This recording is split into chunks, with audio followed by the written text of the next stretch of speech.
area, although these actually have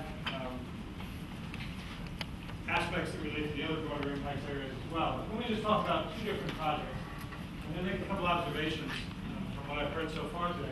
One is a project I'm involved with called Ensemble, which is actually an NSDL project, National Science Digital Library program at NSF, National Science Distributed Learning. And this is a project trying to create an online community and repository for computer science education. So one of the real reasons I want to talk and focus on this one is it's an opportunity. It's a vehicle for many of you that are looking for ways to do broader impacts in the education area. And this is a project a couple years old, a fairly large team working on it. And we have, these are actually taken off of the front page of the website. We're organizing ourselves into a series of collections, which relate to computer science education, a series of communities, and also some tools that relate to things like searching and finding and being able to organize materials, being able to subset materials, and so on. We're at the point where we need people to contribute. We've got a site up and running, but if you go and look at it, you'll find it's stamped beta. Because we have a lot of facilities, but we don't have enough going on in the site, enough activity. And I think the thing that's most important, what I want to say to the group is, I really think that broader impacts requires community in a different way than what we typically think of in computer science research. We don't do very well, and the reward structures that we operate under don't support very well the notions of working together. So I've already heard presentations this morning, and I think, oh, that's cool. And I think, oh, that's cool. And I think, oh, that's cool. And then I think about it, I think, okay, over the course of the day today, I'm going to hear a whole bunch more of those. And they're all essentially one-offs. We're operating in these little silos. Somebody does something cool, and it never goes any further than, at best, their institution. And it's really very, very hard for us to move beyond that and to build and to develop communities that are all putting their shoulder to the same wheel.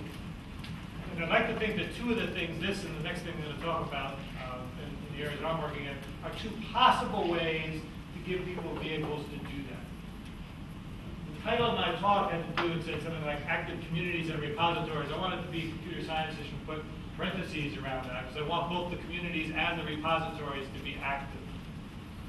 So the opportunity here is we've got a bunch of collections out there already, but it's a drop in the bucket compared to the amount of computer science educational material that exists in the universe, or even just that exists as developed by the institutions represented in this group.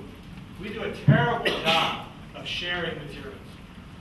We tend to develop materials. At best, our broader impact is, oh, I put it on the web. Right? But nobody can find it. Nobody else ever uses it, and you won't maintain it. So going forward, if we're really going to do something in terms of broader impact computer science education, we've got to break out of that mold and start to operate as active communities that have actively maintained and used repositories of material. We're not there today. I've been involved in multiple projects that relate to sharing of computing education materials. And on a scale of 1 to 10, I'd say we're on about a 1. You know, it's not quite a desert, but it's like very arid, you know, semi-arid plain kind of an ecology. Right? And we want to move toward the jungle, and we're a long way from the jungle, from something that's really fertile and growing.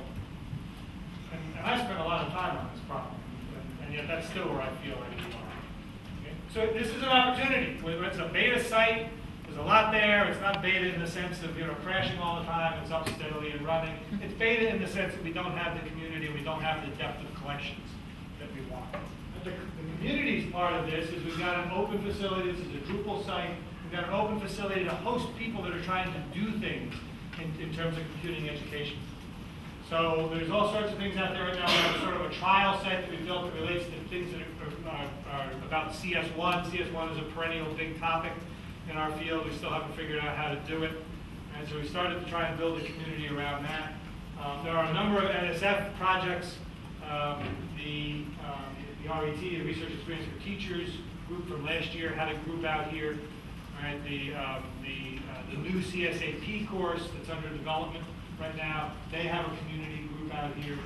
So if you go ahead and browse this, you'll find there's a bunch of groups out there already. We don't really know how to make that work, however. I might give us a good plus for getting started in this area. We're trying to create a place for communities to form, for people to find each other. But how to actually make communities work, if people in this room that deal with HCI or collaborative work at various it's very hard to actually make something like that real and make it go somewhere. So we're just starting there, but essentially you're able to join.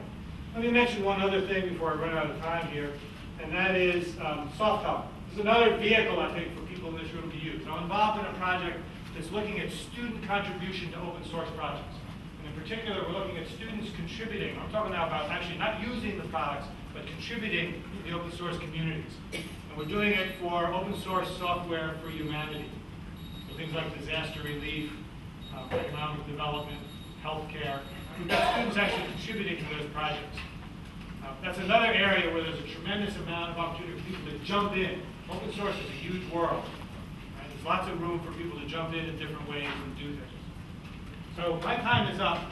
I spent most of it making a pitch for an idea rather than the specifics here. But I really think we need to start to think in terms of building on each other's efforts if we're really going to have broader impacts and not doing things